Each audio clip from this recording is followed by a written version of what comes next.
यानंतरची महत्त्वाची बातमी नाशिकमधून आहे। त्र्यंबकेश्वर मधील बरड्याची वाडी इथल्या मुलांची विक्री संशय प्रकरणी चौकशी समिती आता कुटुंबाच्या घरी दाखल झाली आहे। समितीकडून या संपूर्ण प्रकरणाची चौकशी करण्यात येणार आहे। आई वडिलांना देखील कालच पोलिसांनी चौकशीसाठी रात्री उशिरा ताब्यात घेतलंय। या संपूर्ण घटनेच्या चौकशीसाठी 5 सदस्यांची एक समिती गठीत करण्यात आली आहे आणि तीच आता घटनास्थळी पोहोचलेली असून आज चौकशी केली जाणार आहे। प्रांजल कुलकर्णी आपल्यासोबत आहेत, अधिकची माहिती त्यांच्याकडून जाणून घ्यात। प्रांजल, आता चौकशी समिती कुटुंबाच्या घरी दाखल झालेली आहे, काय नेमके अपडेट्स आहेत?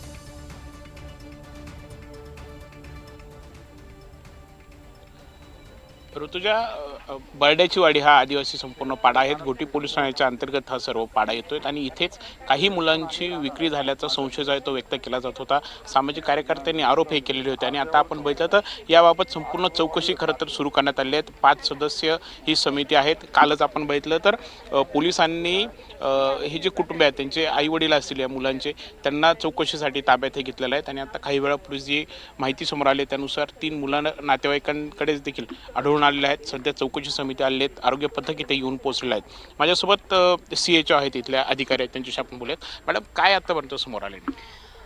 ही जी माता आहे बच्चीबाई विष्णू हाडोंगे, ही राहणार टाके देवगाव, उपकेंद्र टाके देवगाव अंतर्गत येते, परंतु डिलिव्हरीनंतर ही वावी हर्षच्या म्हणजे वावी हर्ष आणि टाके देवगावच्या मध्य ठिकाणी हा जो झाप आहे तिथे ती राहायला होती। तर आमच्या आशाताई ह्या ज्या HBNC व्हिजिट आमच्याकडे बालकाला 42 दिवसापर्यंतच्या 7 भेटी दिल्या जातात, त्या भेटींसाठी आशाताई आमच्या रेग्युलर त्या व्हिजिटला येत होत्या। त्या ज्या नियमित 7 भेटी दिल्या जातात त्याच्यामध्ये बाळ आम्हाला व्यवस्थित सापडलं। बाळाची वाढही होत होती, वजनातही वाढ व्यवस्थित होती, परंतु जेव्हा दैनंदिन भेटीसाठी 8 तारखेला आमच्या आशाताई इथे आल्या त्यावेळेला त्यांना बाळ घरात सापडलं नाही। तेव्हा त्यांनी मातेला विचारलं की बाळ कुठे आहे, तर त्या मातेने असं उत्तर दिलं की बाळ मी देऊन टाकलं आहे, बाळ माझ्याकडे नाही। मग त्यामुळे देऊन टाकलं म्हणजे काय, तर त्यामुळे मला दूध येत नव्हतं, मी त्या बाळाचं पालन पोषण करू शकत नाही, म्हणून ते बाळ मी एका व्यक्तीला देऊन टाकलं। मग त्यांनी पुढची माहिती विचारल्यानंतर त्या मातेने पुढची माहिती देण्यास नकार दिला, कोणाला दिलंय काय दिलंय ते। आणि मग आशाताईने आम्हाला कळवलं आणि आम्ही आमच्या वरिष्ठ कार्यालयाला कळवलं की सदर बाळ हे मिसिंग आहे आणि त्याची पुढे चौकशी व्हावी म्हणून। पण त्यांनी 14 मुलांना जन्म दिला होता अशी समोर माहिती आली, आणि आतापर्यंत काय की विक्री झाले बाळकी, काय तुमच्या पाण्यात काय समोर आलं? जेव्हा आम्ही तिला विचारलं तर आम्हाला तर नाही काही अशी माहिती मिळाली की तिने विकलेले आहेत किंवा बाळ असं, कारण तिचं आता गेल्या 14 बाळांचा इतिहास ती आमच्याकडे आता गेल्या 1.5 महिन्यापासून आमच्या सर्व्हेमध्ये आली। त्याच्या आधीची माहिती ही सगळी टाके देवगाव उपकेंद्राच्या टीमकडे आहे, आमच्याकडे तशी काही माहिती नाही पूर्वीच्या बाळांची तिची। आपण बघत आहोत खरं तर तिकडे जरी आपण ऋतुजा बघितलं तर अजून देखील या गावामध्ये म्हणजे आदिवासी पाडा आहे, जवळपास जो मुख्य रस्ता आहे तिथून साधारणतः 1-1.5 किलोमीटर इथे पायी अंतर हे यावं लागतंय। ही कमिटी आता येऊन पोहोचते, सर्व प्रकरणाची चौकशी सुरू आहे। सध्या आपण बघितलं तर गावात तलाठी असतील, आरोग्य अधिकारी असतील, आरोग्य कर्मचारी असतील, हे इथे पोहोचलेले आहेत आणि सर्व तपास जो आहेत, सर्व चौकशी आहेत ती सध्या केली जाते। अजून इथे काही कर्मचारी आरोग्य त्यांच्या या समोर आपण बघितलं तर या गावच्या तलाठी आहेत, त्यांच्याशी देखील आपण बोलण्याचा प्रयत्न करूयात। मॅडम, काय आता तुम्ही तलाठी आहात, काय आता समोर आले हे जे बाळ विक्री झाली किंवा काय? बाळ विक्री झालंय, दत्तक दिलंय, याच्याबद्दल संभ्रम आहे सध्या। त्याच्याबद्दल चौकशी सुरू आहे, पोलीस स्टेशनकडून चौकशी सुरू आहे। पूर्ण माहिती मिळाल्यानंतर तुम्हाला सांगितलं जाईल। बरं, तुम्ही कालपासून इथे आहात, काय काय तुमच्याकडे पाहणी केली, काय सर्व केलं पूर्ण? मी महसूल विभागाकडून प्राथमिक माहितीसाठी इथे आली आहे। तर इथे जे शेजारी गावचे आहेत, नागरिक आहेत, इथले त्यांचे शेजारी आहेत, त्यांच्याकडून जितकी माहिती घेता आली तितकी मी घेतलेली आहे। तर त्यांचं इथं शेत आहे, शेतामध्येच ते राहतात, जवळपास 12 एकरचं शेत आहे त्यांचं। तर इथंच शेती करतात ते, शेतीवरच उदरनिर्वाह होतो त्यांचा। आणि त्यांचं जे शेत आहे ते वावी हर्ष शिवारामध्ये आहे आणि त्यांचं जे मूळ गाव आहे ते बाजूचं टाके देवगाव, तिथले आहेत ते।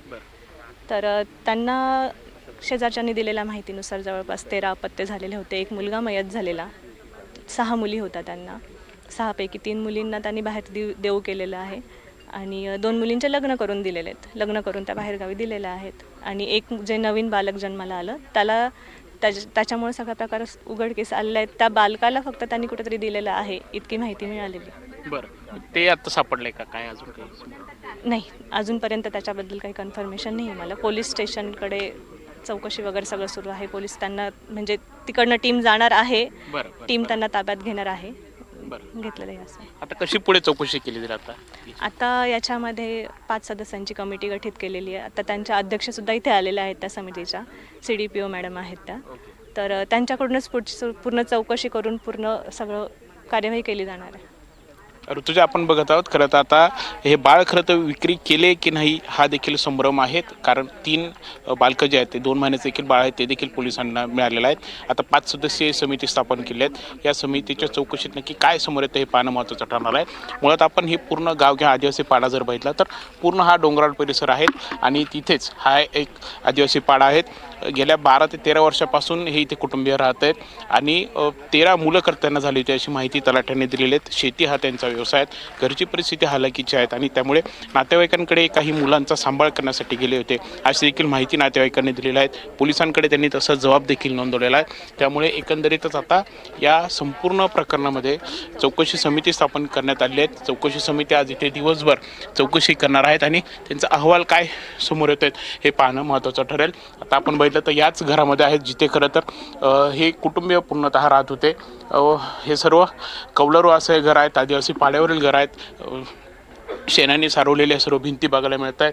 मागे देखील आपण बघितलं तर काही जनावरं देखील आहेत, कोंबड्या आहेत आणि यांचं संगोपन इथे हे केलं जात होतं. आता ऋतुजा या प्रकरणामध्ये खरं तर खळबळी उडालेली आहेत. सामाजिक कार्यकर्ते जे आरोप करत आहेत की मुलांची विक्री झाली, ती खरंच विक्री झाली आहे की नाही झाली आहे हे देखील आता पाहणं महत्त्वाचं ठरेल. बरोबर. प्रांजल, धन्यवाद सविस्तर माहितीसाठी.